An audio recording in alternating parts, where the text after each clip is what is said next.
Hello నమస్తే, నేను journalist Srinivas. Vijayakranthi పేపర్లో మంత్రివర్గ విస్తరణ గురించి ఒక వార్త రాశారు. 18 మంది మంత్రులు ఉండాలి తెలంగాణ క్యాబినెట్లో, 15 మందే ఉన్నారు. మొదట్లో అయితే 12 ఉన్నారు. 12 తర్వాత అడ్లూరు లక్ష్మణ్, వివేకు, తర్వాత ఇంకొక మొత్తం ముగ్గురుతోని భర్తీ చేశారు, వాకిటి శ్రీహరితోని. దాంతో 15 అయినాయి. ఇంకొక 3 బర్తులు ఖాళీగా ఉన్నాయి. ఆ 3 బెర్తులకు సంబంధించి మంత్రివర్గ విస్తరణ కోసం ఈరోజు ఢిల్లీ వెళ్తున్నారు. ముఖ్యమంత్రి రేవంత్ రెడ్డి గారు, ఉప ముఖ్యమంత్రి బట్టి విక్రమార్క గారు, ఉత్తమ్ కుమార్ రెడ్డి గారు, పిసిసి అధ్యక్షుడు, వీళ్ళంతా పోయి ఏఐసిసి అధిష్టానంతో మాట్లాడతారట. మాట్లాడి 3 బెర్తులతో పాటు డీసీసీ అధ్యక్షుల ఎంపిక కూడా అక్కడే జరుగుతుందట.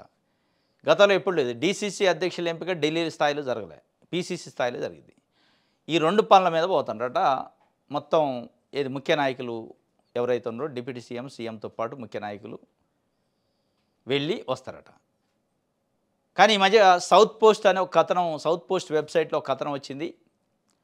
మల్లికార్జున ఖర్గే తీవ్ర అసంతృప్తితో రేవంత్ రెడ్డి పైన ఉండు, పార్టీ పైన విశ్వాసం ప్రజల్లో పోగొట్టింది రేవంత్ రెడ్డి, పరిపాలన బాగలేదు, ప్రజల్లో వ్యతిరేకత మూట కట్టుకున్నాం అని చెప్పి ఒక కథనం వచ్చింది. ఆ కథనం పైన ఈరోజు వరకు ఒక్కళ్ళు కూడా మాట్లాడలేదు. Pin drop silence.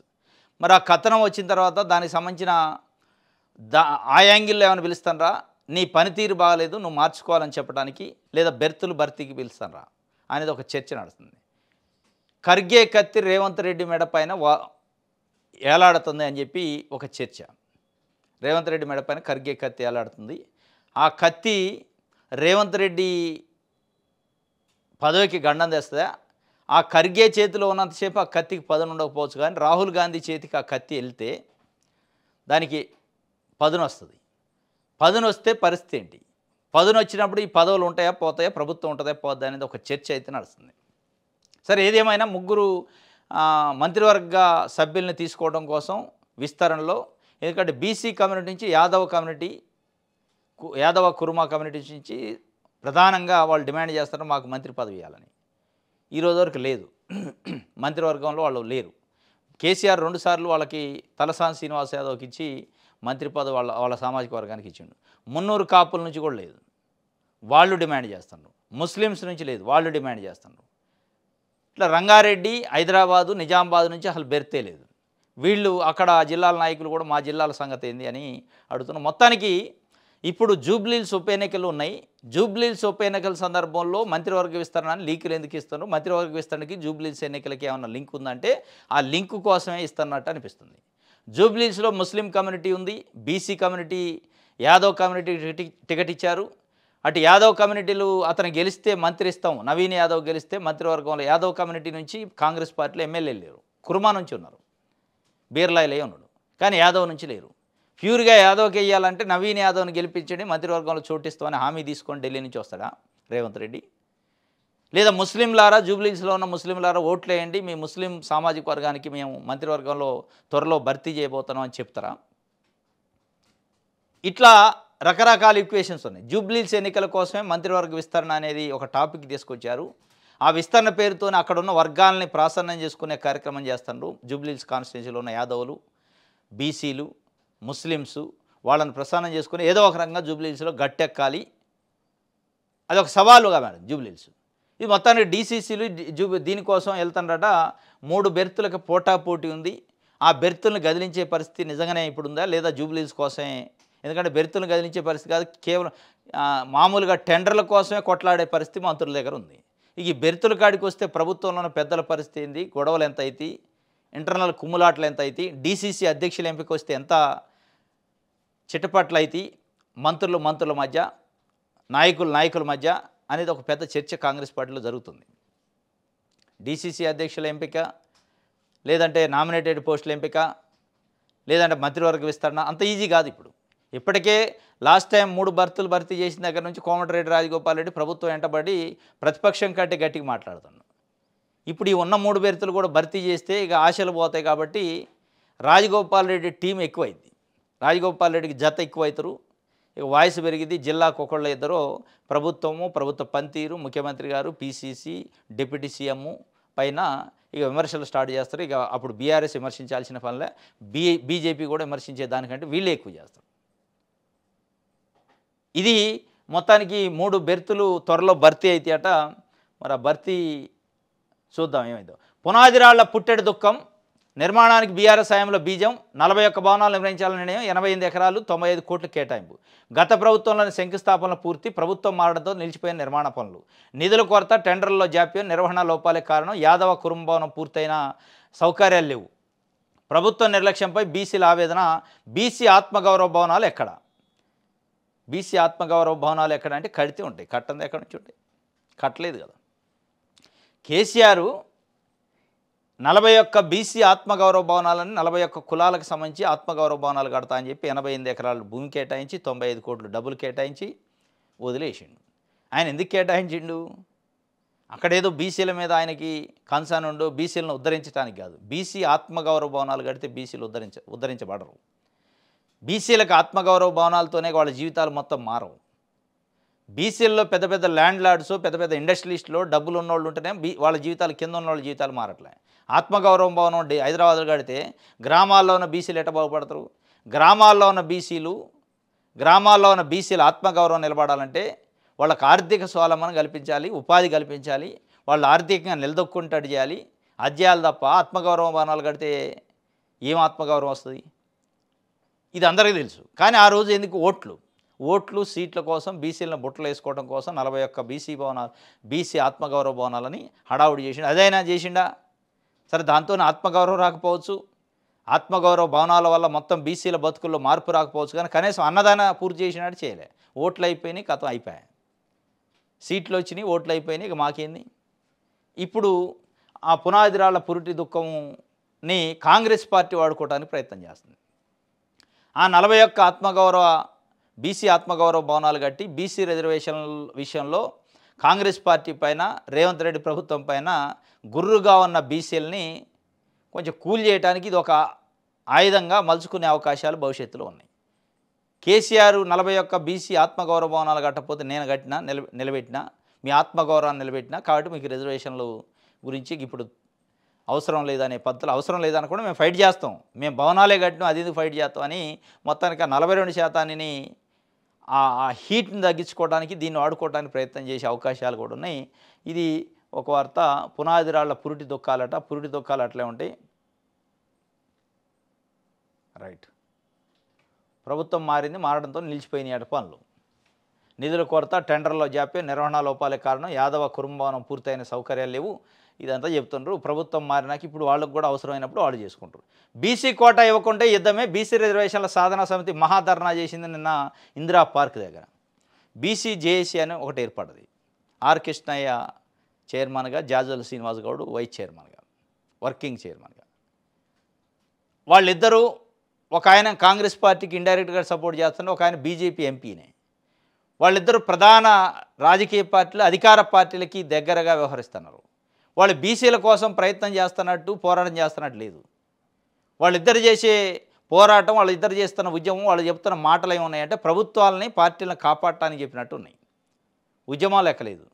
ఇప్పుడు ఆల్టర్నేట్గా ఏం చేస్తున్నట్టు బీసీలలో కూడా ఆ జాక్ని మరి నమ్మకనా, ఆ జాక్ మీద విశ్వాసం లేకనా, ఆ జాక్తో సంబంధం లేకుండా ఇగో ఇట్లాంటి బీసీ రిజర్వేషన్ సాధనా సమితి అని ఒకళ్ళు పెట్టి వాళ్ళు నిన్న మహాధర్నా చేశారు.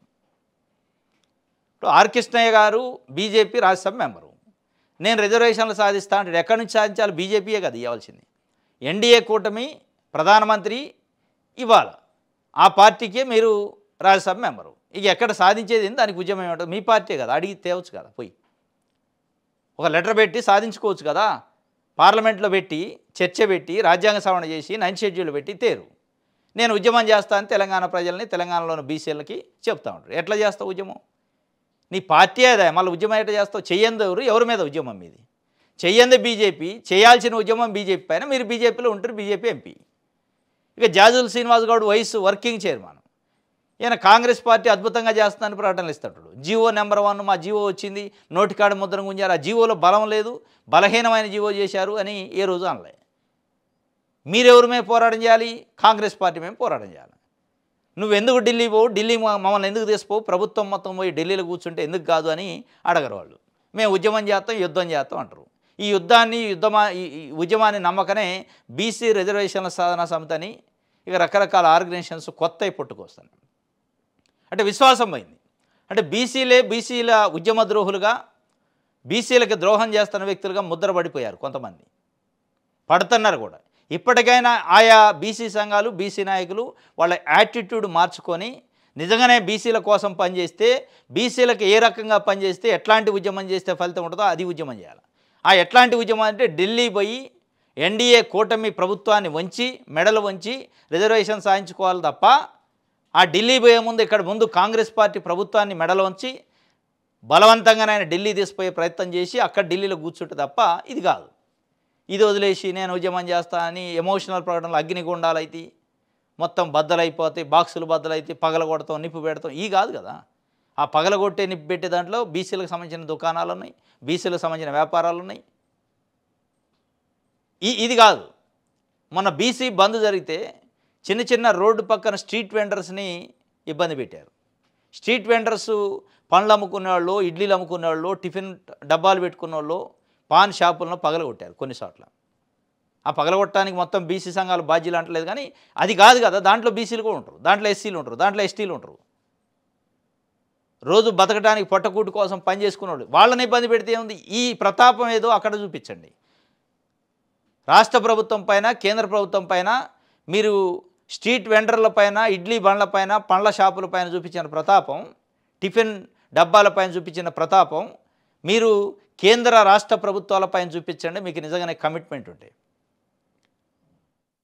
వాళ్ళతో సోపద్యాస్త్ర కింద వచ్చి సామాన్య ప్రజలను ఇబ్బంది పెడితే ఎట్లా? అటు ఏది ఏమైనా యుద్ధాలు కాదు, ఉద్యమాలు చేయాలి. ఉద్యమం చేస్తే తప్ప ఇక బీసీ రిజర్వేషన్లో వచ్చే పరిస్థితి లేదు.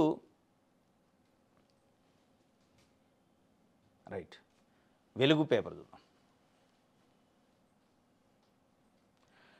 డెత్ జర్నీ, 19 మంది సజీవ దహన. హైదరాబాద్ నుంచి బెంగళూరు వెళ్తున్న బస్సు దగ్ధం. మృతుల్లో 2 చిన్నారులు, 6 మహిళలు. కర్నూలు జిల్లాలో ఘోర ప్రమాదం. ఈ డెత్ జర్నీకి పూర్తిగా ప్రభుత్వాల నిర్లక్ష్యం, ప్రభుత్వ అధికారుల నిర్లక్ష్యం కారణం. ప్రభుత్వ అధికారుల నిర్లక్ష్యం ఖరీదు 19 మంది ప్రాణాలు. వాళ్ళు నిజంగా అది సీటింగ్ పర్మిషన్తో తీసుకున్న బస్సు స్లీపింగ్ ఎట్లా వచ్చింది, స్లీపర్ క్లాస్ ఎట్లా అయింది? కనీసం అంటే కనీసం ముందు జాగ్రత్తలు లేకుండా, తనిఖీలు లేకుండా, దానికి ఫిట్నెస్ ఉందో తెలియదు, అగ్నిమాపక దానికి సంబంధించిన ఏర్పాట్లు ఉన్నాయో తెలియదు, జాగ్రత్తలు ఉన్నాయో తెలియదు, ఆ డ్రైవర్లకు స్కిల్ ఉందో లేదో తెలియదు, వదులుతారు రోడ్ల మీదకి. కావేరీ అని, ఆదని, కేసినేని అని, జేసీ ట్రావెల్స్ అని 100 బస్సులు హైదరాబాద్ నుంచి బెంగళూరుకి, హైదరాబాద్ నుంచి విజయవాడకి వెళ్తూ ఉంటాయి. ఈ అధికారులు మరి ఏం చేస్తారు? వీళ్ళ పని ఏంటి? వీళ్ళు తనిఖీలు చేయాలి కదా. ఫైర్ యాక్సిడెంట్ అయితే మీ దగ్గర ఏముంది, చర్యలు తీసుకునేది ఏముందని బస్సు వాళ్ళని అడగరు. ట్రావెల్స్ అంటే కథం అయిపోయాయి. ఫలానా ట్రావెలా, మనకు నెల మామూళ్ళు వస్తున్నాయా లేదా, నెల మామూళ్ళు వస్తున్నాయి కాబట్టి వదిలేయి అని వదిలేయటం తప్ప దానికి కావాల్సిన జాగ్రత్తలు, దానికి కావాల్సిన ఏర్పాట్లు చేయించే పరిస్థితి లేకపోవడం వల్ల ఇది పూర్తిగా నిర్లక్ష్యం ఖరీదే ఈ 19 ప్రాణాలు పోవటానికి. దానికి బాధ్యత ప్రభుత్వాన్ని ఏళ్తున్న రాజకీయ నాయకులు, ప్రభుత్వంలో పనిచేస్తున్న అధికారులే. పెద్ద పెద్ద ప్రకటనలు చేస్తారు. నేనెంత తెచ్చినా అంటే నేనెంత తెచ్చినా, నేనెంత పని చేసినా అంటే నేనెంత పని చేసినా, నేను పెట్టుబడి తెచ్చినా అంటే నేను పెట్టుబడి తెచ్చినా. ఏం తెస్తే సుఖమే ఉంది? ప్రజల ప్రాణాలు గాల్లో కలిసిపోతుంటే వేరే దేశాల్లో పనికిరాని బస్సులను ఇక్కడ తెచ్చి పెట్టుకొని, ఈ బస్సులు వేరే దేశాల్లో తిరగనిరాడు, రోడ్ల మీదకి రానియరు, నిషేధం. ఈ పనికిరాని బస్సులు, ప్రాణాలు తీసే బస్సులు అని చెప్పి వాళ్ళు తీసి పక్కన పెట్టిన బస్సులు మనవాళ్ళు తెచ్చి ఎక్కడో డయ్యూడామాలో రిజిస్ట్రేషను, ఒరిస్సాలో రిజిస్ట్రేషను, ఏపీలో బీమా చెల్లిస్తారు, ఇన్సూరెన్సు ఇక్కడ నడుస్తాయి హైదరాబాద్ నుంచి బెంగళూరుకి. అంటే ఏం చేస్తారు అధికారులు మరి అంటే వాళ్ళు మామూలు మత్తులో జోగుతున్నారు. ఇది అందుకే ఈ 19 మంది చనిపోయిన పరిస్థితి నిన్న నిర్లక్ష్యం ఖరీదే. దీంట్లో ఇంకొకటి, ఆ డ్రైవర్లు కొంచెం టాక్టీస్ ప్లే చేసి ఉంటే, కొంచెం వాళ్ళ మరి టెన్షన్లో చూసుకోలేదా, లేదంటే వాళ్ళ కనీసం ఆ బస్సును కాపాడే ప్రయత్నం తప్ప ప్రాణాలు కాపాడే ప్రయత్నం చేయలే. ఒక బైకు గుద్దారట, బైకు బస్సు కింద ఇరకపోయిన తర్వాత 200 మీటర్లు రోడ్డుకి ఈడ్చుకుంటూ బైక్ని వస్తే ఆ ఈడ్చే క్రమంలో వచ్చిన మంట వల్ల పెట్రోల్ ట్యాంక్ నుంచి పెట్రోల్ లీక్ అయ్యి మంటలు లేచినాయి. మంటలు లేచినప్పుడు దిగారు వీళ్ళు, 2 డ్రైవర్లు దిగి మంటలను ఆర్పే ప్రయత్నం చేశారు తప్ప వీళ్ళు దిగేటప్పుడే ప్రయాణికులను అడలు చేసి దిగండి, పరిస్థితి బాగాలేదని చెప్పుంటే దిగేవాళ్ళు చాలామంది. డోర్లు తెరిచి ఓపెన్ చేసి ఉంచుతో మెయిన్ డోర్ ఒకలా ఓపెన్ చేయలేని పరిస్థితి ఉన్న పక్కనున్న డోర్‌లో అద్దాలు బ్రేక్ చేయటమో చేస్తే పోయేది. వాళ్ళు ఏం చేయలే. బస్‌కి ఏమైనా డ్యామేజ్ అయిద్దేమని చూశారు తప్ప, బస్సులో మంటలు నార్పి మళ్ళా బస్సును తీసుకుపోవాలనే ప్రయత్నంలో తప్ప, ఈ 2 నిమిషాల తర్వాత ఏం జరిగిద్దనేది ఊహించలేని పరిస్థితిలో వాళ్ళు చేశారు. కొంచెం లౌక్యం, కొంచెం టాక్టిక్స్ ప్లే చేసి ఉంటే, స్పాంటేనియస్‌గా ఉండుంటే, వాళ్ళు బస్సు సీట్‌లోంచి మంటలు నార్పడానికి కిందకి దిగేటప్పుడే అందులో ఉన్న ప్రయాణికుల్ని అలర్ట్ చేసి ఉంటే, అవసరమైతే కిందకి దిగిన తర్వాతనే రాళ్లతోని అద్దాలు బ్రేక్ చేసి ఉంటే అందరూ బయటకు వచ్చేవాళ్ళే. వాళ్ళు ఏ కాడికి మంటలు ఆర్పే ప్రయత్నంలో ఎట్లా ఆరుతాయి మంటలు? పెట్రోల్ అంటుకున్న తర్వాత మంటలు ఆరుతాయి. దానివల్ల కూడా ఆ నిర్లక్ష్యం వల్ల కూడా 19 మంది చనిపోయే పరిస్థితి. ఎవరైతే ఆ శబ్దాలిని లేచినోళ్ళు అద్దాలు బ్రేక్ చేసుకొని బయటకు వచ్చారు తప్ప, వీళ్ళు లేపలే. డ్రైవర్లు అసలు అలర్టే చేయలే. ఇది ఒక వార్త. ధరణి ఫోరెన్సిక్ ఆడిట్ ప్రాథమిక నివేదిక రెడీ. సిరిసిల్ల, సిద్దిపేట జిల్లాలో భూ అక్రమాలపై security audit and assurance centre report. నెల రోజులుగా కమాండ్ కంట్రోల్ సెంటర్ల వరకు కలెక్టరు అథెంటికేషన్ రిపోర్టులు లేకుండా బోగస్ పత్రాలు, అర్ధరాత్రి వేళలో మారిన భూముల వివరాలు నమోదు. ప్రభుత్వము అసైన్డ్ ఎండోమెంటు అటవీ భూములపై ఫోకసు. 4-5 రోజుల్లో ప్రభుత్వానికి నివేదిక ఇవ్వనున్న ఆడిట్ సంస్థ. 2 సంవత్సరాలైంది కాంగ్రెస్ పార్టీ అధికారంలోకి వచ్చి. కాంగ్రెస్ పార్టీ ప్రతిపక్షంలో ఉన్నప్పుడు ఏం చెప్పింది? మేము అధికారంలోకి వస్తే ధరణిని బంగాళాఖాతంలో కలుపుతాం అన్నాం. ఆ బంగాళాఖాతంలో కలపడానికి ఇప్పటికీ ఇంకా పూర్తి కాలేదు. ఆ ధరణి అట్లే ఉంది. ధరణి పైనట ఏంటిది ఫోరెన్సిక్ ఆడిట్ చేస్తారట. అది ఎక్కడ మళ్ళీ సిరిసిల్ల, సిద్దిపేట. సిరిసిల్ల ఎందుకంటే కేటీఆర్ సిరిసిల్ల, హరీష్ రావు సిద్దిపేట. అక్కడ భూ అక్రమాలు జరిగినాడు. ఇది చూడండి ఎంత గమ్మత్తు ఉంటుందో. హైదరాబాద్ చుట్టూ జరిగిన 1000 కోట్ల భూములకు సంబంధించి చెప్పట్లే మళ్ళీ ఇల్లు. కేవలం సిరిసిల్ల, సిద్దిపేటట. మరి హైదరాబాద్లో జరిగినాయి కోకాపేట, ఈ ఏరియాలో జరిగిన భూదందా, లింగంపల్లి, హైటెక్ సిటీ, గచ్చిబౌలి, ఈ ఏరియాలో కూడా జరిగినాయి కదా. వక్ఫ్ బోర్డు భూములు, దేవాదాయ భూములు, అసైన్డ్ భూములు, లావన్ పట్టాలు అన్నీ కబ్జా చేసేసారు కదా. మరి ఆ విషయంలో సెటిల్ అయిపోయిందా మీ మ్యాటరు? మరి ఎందుకు దాని మీద స్పందించరు? సోషల్ ఆడిట్ అక్కడ, ఈ ఫోరెన్సిక్ ఆడిట్ అక్కడ ఎందుకు లేదు? అంటే చూడండి, ప్రభుత్వాలు నడిపే రాజకీయ పార్టీ నాయకుల వ్యవహార శైలి ప్రభుత్వానికి రాకముందు ఒక రకంగా ఉంటుంది, ప్రభుత్వంలోకి వచ్చిన తర్వాత ఒక రకంగా ఉంటుంది. ప్రభుత్వానికి వచ్చిన తర్వాత వాళ్ళకి సెటిల్ అయిందంటే దాని గురించి మాట్లాడు. సెటిల్ కాని వ్యవహారాలను చూపించి ఏదో అద్భుతాలు చేస్తున్నట్టు, ఫోరెన్సిక్ ఆడిట్లు చేస్తున్నట్టు, ఏదో కనిపెడుతున్నట్టు కలరింగ్. సిరిసిల్లను సిద్దిపేటట. అక్కడేముంటుంది? ఉన్నదల్లా హైదరాబాద్ కదా. నానక్రామగూడ, కోకాపేట, హైటెక్ సిటీ, గచ్చిబౌలి, మాదాపూరు, కొండాపూరు ఇట్లాంటి ఏరియాలో కదా ఉంది. శంకర్పల్లి ఈ ఏరియాలో కదా. ఒక్కొక్క ఎకరం 100 కోట్ల రూపాయల వరకు భూముల్ని కబ్జా చేసి మొత్తం ధరణిలో రికార్డులు మార్చి ఆగం చేసి ఖతం చేసి పడేశారు. ఇక దాని జోలికి పోరు, ఎందుకంటే అవి 100,000 కోట్లు కాబట్టి సెటిల్ అయ్యి ఉంటాయి. మరి సెటిల్ కాకపోతే బయటకు తీయాలి కదా. ఇది హైడ్రా కథ లెక్క ఉంది. హైడ్రా చూస్తుంది. పేదోళ్ళ గుడిసెలు ఉంటే బర్రన పోయి కూలుస్తారు, పెద్దోళ్ళకి సంబంధించిన ఫామ్ హౌజులు ఉంటే వాడు జోలికి పోరు. మనం చూస్తున్నాం కదా. ఇది ప్రాథమిక నివేదిక వచ్చిందట. ప్రాథమిక నివేదిక 2 సంవత్సరాలు పట్టింది.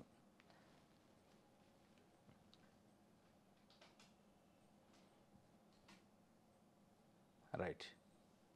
ఆంధ్రజ్యోతి చూద్దాం.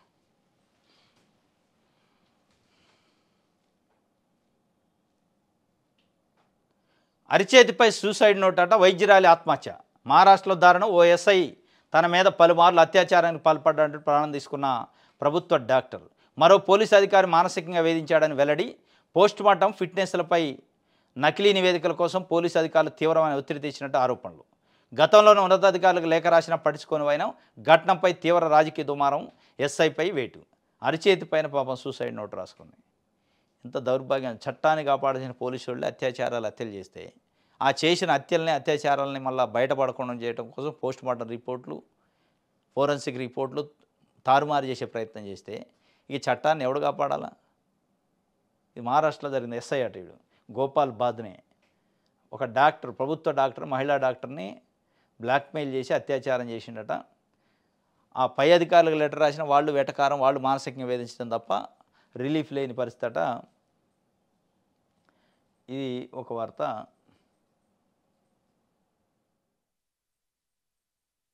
రైట్.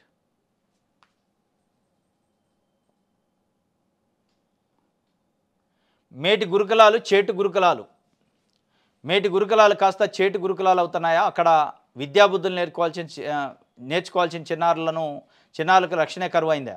తీవ్ర ఆందోళన కలిగించే రీతిలో వెలుగుచూస్తున్న పరిణామాలను బట్టి అలానే అనిపిస్తుంది. గురుకులాల్లో సీటు రావడమే గొప్ప అనుకునే పరిస్థితుల్లో ఆ 6వ తరగతి బాలుడి తల్లిదండ్రులు వచ్చి ఈ గురుకుల వద్దే వద్దంటూ టీసీ తీసుకొని బిడ్డను వెంటబెట్టుకొని వెళ్ళిపోయారు. ఎందుకు అనంటే ఆ బాలుడిపై 9వ క్లాస్ చదువుతున్న విద్యార్థి ఇద్దరు బాలురు అత్యాచారానికి పాల్పడ్డారు. మరో గురుకులంలో ఓ విద్యార్థిని ఆత్మహత్య చేసుకుంటే ఇంకో గురుకులంలో తిష్టవేసిన ఎలుకలు విద్యార్థులను కొరుకుతున్నాయి.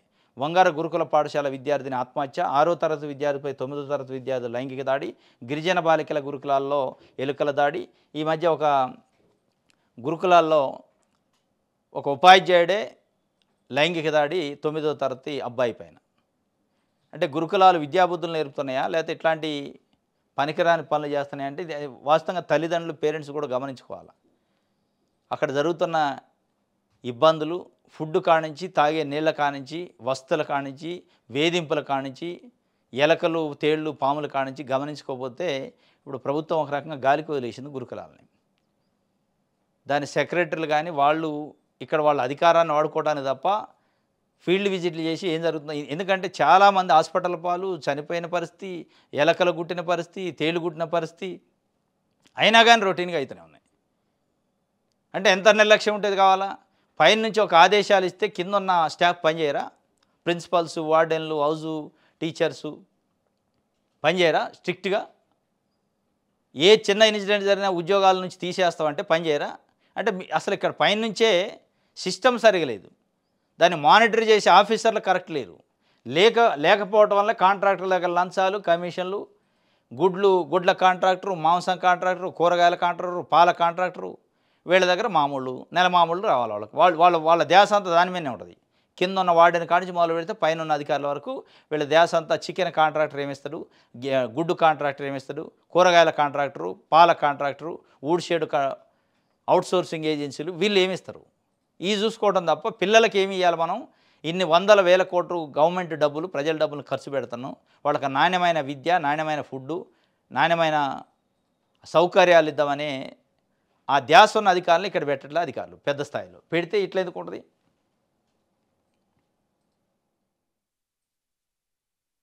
సాక్షి పేపర్ చూద్దాం.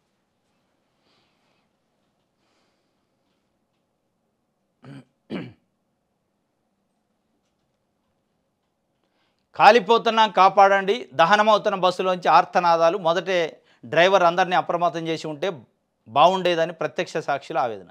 వాస్తవం ఇది. కాలిపోతున్నాం కాపాడండి అంటే కొంతమంది ఫోటోలు తీస్తున్నట్ట. ఎంత పైచ్యమో చూడండి. ఇప్పుడు కాపాడటానికి అవసరమైతే పక్కన ఉన్న రాళ్ళు గీళ్ళు వేసి అద్దాలు బాలగొట్టినా కొంతమంది బయటకు వచ్చు, ఫోటోలు వీడియోలు తీస్తారట.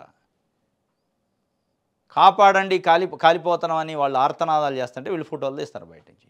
డ్రైవర్లేమో బస్సుకి దెబ్బ తగలకుండా, డ్యామేజ్ చేయకుండా ఎటు చూడాలో వాళ్ళు చూస్తారు. చూడండి ఎట్లా మానవత్వం ఎడిపోతుంది అనేది దీన్ని బట్టి మనకు అర్థమైంది. రేవంత్ రెడ్డి దమ్ముంటే అశోక్ నగర్కి రా అని హరీష్ రావు అంటుండు. నిరుద్యోగ బాకీ కార్డు అని నేను ఇచ్చారు. బీఆర్ఎస్ పార్టీ బాకీ కార్డులు ఇష్యూ చేసింది. దాంట్లో నిరుద్యోగ బాకీ కార్డు నిన్న హరీష్ రావు రిలీజ్ చేసిండు నిరుద్యోగులతో. రేవంత్ రెడ్డి దమ్ముంటే అశోక్ నగర్కి రాడు ఆయన. మీరు వచ్చారు, మీరు 10 ఏళ్ళు మంత్రులు, ముఖ్యమంత్రులు పనిచేశారు. ఏ రోజన్నా ఒక మంత్రి అయినా ఆడికి అశోక్ నగర్ వచ్చాడు? ఉస్మానియా యూనివర్సిటీకి వచ్చారు? రారు. అధికారం పోతే మళ్ళీ అశోక్ నగర్ వస్తారు, అధికారం పోతే యూనివర్సిటీలకు వస్తారు, అధికారం పోతే ధర్నా చౌకులకు వస్తారు, అప్పటిదానికి రారు. రేవంత్ రెడ్డిని అడుగుతుంటే అశోక్ నగర్కి రా. అశోక్ నగర్కి వచ్చినా రాకపోయినా పర్లేదు కానీ ఉద్యోగ నోటిఫికేషన్లు ఏమనండి. మీ రాజకీయం కోసం నువ్వు అశోక్ నగర్కి రా, నేను బాకీ కార్డులు ఇస్తా, ఈ కార్డులతోనో అశోక్ నగర్కి ఆయన వస్తేనో ఉపయోగం లేదు. రావాల్సింది నోటిఫికేషన్లో ముఖ్యమంత్రి కాదు, ఇవ్వాల్సింది నోటిఫికేషన్లో బాకీ కార్డులు కాదు. మీ బాకీ కార్డుల ఉద్యమాన్ని ఉద్యోగ నోటిఫికేషన్లు వచ్చేటట్టు చేయండి. ఉద్యోగ నోటిఫికేషన్ రాకుండా ఎట్లే ఉండాలి? నిరుద్యోగులు ఎప్పుడు కాంగ్రెస్ పార్టీ పైన వ్యతిరేకతగా పెరగాలని కోరుకోవటం కాదు మీరు కోరుకునేది. బీఆర్ఎస్ పార్టీ అదే కోరుకుంటుంది, ఉద్యోగాలు రావాలని కాదు వాళ్ళ కోరిక. ఇట్లే రాకుండా ఉండాలి, నిరుద్యోగులు మళ్ళీ మాకు ఓటేయాలి. ఇది తప్ప ఏదో నిరుద్యోగులకి ఉద్యోగాలు ఇవ్వాలని అది ఉంటే ఎందుకు మీరు ఉద్యోగ నోటిఫికేషన్లు ఇవ్వరు అని డిమాండ్ చేయట్లేదు. అశోక్ నగర్ రా అంటుండు. అది సాధ్యమయ్యే పని కాదు, రాడని మీకు తెలుసు. రాని దాన్ని కాని దాన్ని అడిగే బదులు అయ్యేదాన్ని అడగండి. ఉద్యోగ నోటిఫికేషన్లో టీచర్లకు ఇన్ని వేల పోస్టులు ఉన్నాయి, గ్రూప్ 1లో ఇన్ని వందల పోస్టులు ఉన్నాయి, గ్రూప్ 2లో ఇన్ని వేల పోస్టులు ఉన్నాయి, గ్రూప్ 3లో గ్రూప్ 4లో పోస్టులు ఉన్నాయి, ఫలానా పోలీస్ డిపార్ట్మెంట్లో పోస్టులు ఉన్నాయి, ఎందుకు ఎవరు అని ఒక 10 సంవత్సరాలు మంత్రిగా పనిచేసిన ప్రభుత్వంలో ఉన్న మీరు ఆ క్యాలిక్యులేషన్స్తో సహా బయటపెట్టి ఎందుకు వేయరో వేసే వరకు అవసరం అయితే మేము సరిపోయిన పర్లేదు నిరాదీక్ష చేస్తామనండి అనరు. అది చేస్తే అట్ట ఆ బాకీ అట్టే ఉండాలి, ఆ బాకీ పేరు చెప్పి మనం మళ్ళీ ఓట్లు అడగాల. ఇది అన్నట్టు ఈ బాకీ కార్డుల కథ. ఇప్పటికైనా మరి ప్రభుత్వం మేల్కొని ఈ బాకీ కార్డులు ఈ వ్యవస్థ ఇది రాజకీయం చేసే పరిస్థితి ఉంది కాబట్టి ఈ ఈ రాబోయే డిసెంబర్ 31 వరకైనా టీచర్లు, పోలీసులు ఇంకా చాలా ఉద్యోగ నోటిఫికేషన్లు ఖాళీ ఉన్నాయి. ఆ నోటిఫికేషన్లు వేస్తారేమని నిరుద్యోగులు ఎదురు చూస్తున్నారు. ఈ పేపర్ పబ్లిసిటీ కోసం కొంతమంది రాజకీయ నాయకులు చేసేది కాదు, కానీ ఆ ఉద్యమాన్ని మీరు పట్టించుకోకుండా నిజంగా జెన్యూన్గా ఉద్యోగాలు కావాల్సిన నిరుద్యోగుల కోసం మీరు ఫైట్ చేయండి, ఉద్యోగాలు వేయండి. వేస్తే మీరు నిజంగా 2 లక్షల ఉద్యోగాలు 1 సంవత్సరంలో భర్తీ చేస్తున్నారు, కనీసం 2 లక్షల ఉద్యోగాలు 5 సంవత్సరాల్లో భర్తీ చేసినా మీకు కొంత క్రెడిట్ అని ఉంటుంది. ఇది ఎగ్గొట్టే కార్యక్రమం అయితే అది బాకీ కిందకే అవుతుంది. ఆ బాకీ రేపు మిమ్మల్ని బొంద పెట్టింది.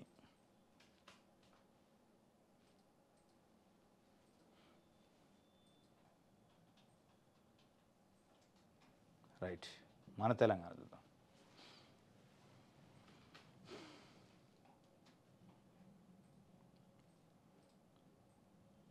డీసీసీ అధ్యక్షుల ఎంపికపై నేడు కసరత్తు. హస్తెనలో ఏఐసీసీ నేతలతో భేటీకి అన్న CM, deputy CM, PCC chief. నేటి ఉదయం ఢిల్లీకి సీఎం, పీసీసీ చీఫ్. శుక్రవారం ఢిల్లీకి చేరుకున్న డిప్యూటీ సీఎం భట్టి. డీసీసీ అభ్యర్థుల ఎంపిక ఢిల్లీలో జరిగిద్దట, దానికోసం ఢిల్లీ పోతాను. ముఖ్యమంత్రి రేవంత్ రెడ్డి గారు, ముఖ్యమంత్రి బట్టి విక్రమార్క గారు, ఉత్తమ్ కుమార్ రెడ్డి గారు, పీసీసీ అధ్యక్షుడు, ఇంకా కొంతమంది ప్రభుత్వంలో ఉన్న పెద్ద మనుషులు. స్పెసిఫిక్గా ముఖ్యమంత్రి గారు అయితే ఇప్పటికి 55 సార్లు పోయిండు ఢిల్లీ. 55 సార్లు ఢిల్లీ పోయారు ముఖ్యమంత్రి అయిన దగ్గర నుంచి. ఆ 55 సార్లు నాకు తెలిసి 40 సార్లు పైన డిప్యూటీ సీఎం కూడా పోయిండు, ఉత్తమ్ కుమార్ రెడ్డి కూడా పోయిండు. వీళ్ళు ఏ మార్పు కోసం అయితే ప్రజలను ఓట్లు ఏమన్నారో ఆ మార్పు కోసం కనీసం 1 గంట సేపు కూర్చోరు. 55 నిమిషాలు కూర్చుంటే ధరణి సమస్యలు తేలుతాయి. 55 సార్లు ఢిల్లీ అయితే పోయారు, రోజులు ఆడుంటున్నారు. ధరణిని బంగాళాఖాతంలో కలుపుతున్నారు, ధరణి సమస్యలు ఉన్న రైతులను మేము కాపాడుతామన్నారు. 2 సంవత్సరాలు అయింది, వాళ్ళు అదే కాళ్ళు అరిగేలాగా చెప్పులు అరిగేదాకా ఎంఆర్ ఆఫీసుల చుట్టూ తిరుగుతున్నారు. వాళ్ళ సమస్య అట్లే ఉంది. అది బంగాళాఖాతంలో కలిసిందా లేదో వాళ్ళకి తెలియదు పాపం. ఆ రైతులు ఎంఆర్ ఆఫీస్ చుట్టూ తిరుగుతూనే ఉన్నారో సమస్య అట్లే ఉంది. మీరు ఢిల్లీకి 50 సార్లు పోయారు, కానీ ఇక్కడ ఉన్న రైతుల గురించి, వీళ్ళ పడుతున్న ఇబ్బందుల గురించి కనీసం 1 గంట సేపు ఆలోచన చేసి ఏం చేద్దాం, దీన్ని ఎట్లా పరిష్కారం చేద్దామని అధికారులతో మాట్లాడిన దాఖలాలు లేవు. క్యాబినెట్ మీటింగ్లు పెట్టి, మొన్న జరిగిన క్యాబినెట్ మీటింగ్లో ప్రజల సమస్య కంటే పంపకాల సమస్య మాట్లాడారు. వాళ్ళ మధ్యలో పంపకాలు, వాటాలు, పంచాయతీలు వాటి గురించి మాట్లాడటానికి అధికారులను బయటికి పంపించి మరీ 2 గంటల సేపు మాట్లాడారట. అంటే మీకు పంపకాల, వాటాల, పంచాయతీలు మాట్లాడటానికి క్యాబినెట్కి టైం ఉంటుంది. ఢిల్లీకి పోవడానికి ముఖ్యమంత్రి గారికి, డిప్యూటీ సీఎంకి, ఉత్తమ్ కుమార్ రెడ్డి గారికి, ఇంకా ముఖ్య నాయకులకి అందరికీ సమయం దొరికింది. కానీ ప్రజల సమస్యలు మాట్లాడటానికి, ప్రజలను కలవటానికి, ప్రజలతో మాట్లాడటానికి, రైతులను కాపాడుకోవటానికి టైం ఉండదు మీకు. ఇది ఆ మార్పు. ఈ మార్పు కోసం ప్రజలు ఓట్లు వేసింది. కాబట్టి ధరణి సమస్యలపైన ఇప్పటికీ కొన్ని లక్షల మంది రైతులు లక్షల సమస్యలతో సతమతమవుతున్నారు. వాటి గురించి కనీసం మీరు 1 గంట సేపు కూర్చుంటే అధికారులతోని ఒక కంక్లూజన్ వస్తుంది. ఏందేందో చేశారు, ఎక్స్పర్ట్ కమిటీ అన్నారు, ఇది అన్నారు, భూభారతి అన్నారు, భూభారతిలో మళ్ళీ అదే తతంగం, అదే తంతు, అదే తప్పులు. దానికి అప్పీల్ సౌకర్యం అన్నారు, అప్పీల్ ఎక్కడ చేసుకోవాలో తెలియదు, ఏం చేసుకోవాలో తెలియదు, ఎట్లా చేసుకోవాలో తెలియదు. ఆ అప్పీల్కి బ్లాగ్ ఓపెన్ కాదు, వెబ్సైట్లో మాన్యువల్గా తీసుకోరు. దాన్ని ఎవరికి చెప్పుకోవాలో అసలు కనీసం చెప్పుకోవటానికి ఇనే నాదుడు లేదు. దీని గురించి మాట్లాడరు. కానీ ఢిల్లీకి అయితే 50 సార్లు పోతారు. ఇది మన తెలంగాణకు సంబంధించి ఇది ఈరోజు న్యూస్ అనాలిసిస్. రేపు తాజా వార్తలతో తిరిగి కలుసుకుందాం. Thank you.